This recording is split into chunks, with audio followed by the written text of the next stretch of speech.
Ahoj! Už jste se někdy zamysleli nad tím, jak moc může strach ze selhání a odmítnutí ovlivnit prodejní výsledky obchodníka? Já jsem Jirka Souček a téměř 20 let se věnuju prodeji a vedení obchodních týmů.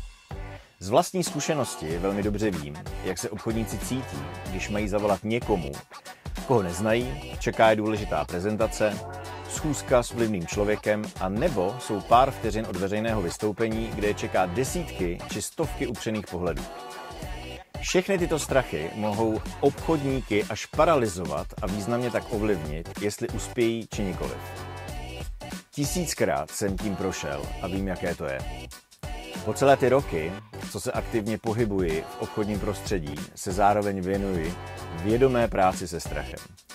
Prostřednictvím terapeutických technik a meditací jsem tak měl i možnost lépe pochopit, na jakých principech strach funguje a jak s ním pracovat. Proto jsem se rozhodl založit projekt, kde obchodníky učím, jak své strachy překonat a díky tomu zlepšit i obchodní výsledky. Vše, co předávám, je založeno na mé osobní zkušenosti. Vím, že pokud obchodník primárně bojuje se strachem, pouhé drillování obchodních dovedností může být spíše kontraproduktivní.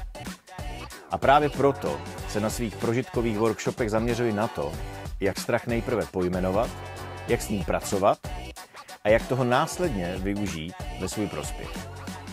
Obchodníci si z workshopu odnesou konkrétní metody a techniky, které mohou použít, když je to potřeba. A pokud chcete, aby i váš obchodní tým nebo vy sami jste překonali své strachy a dosáhli lepších výsledků, podívejte se na nabídku workshopů, které najdete na stránce pod videem.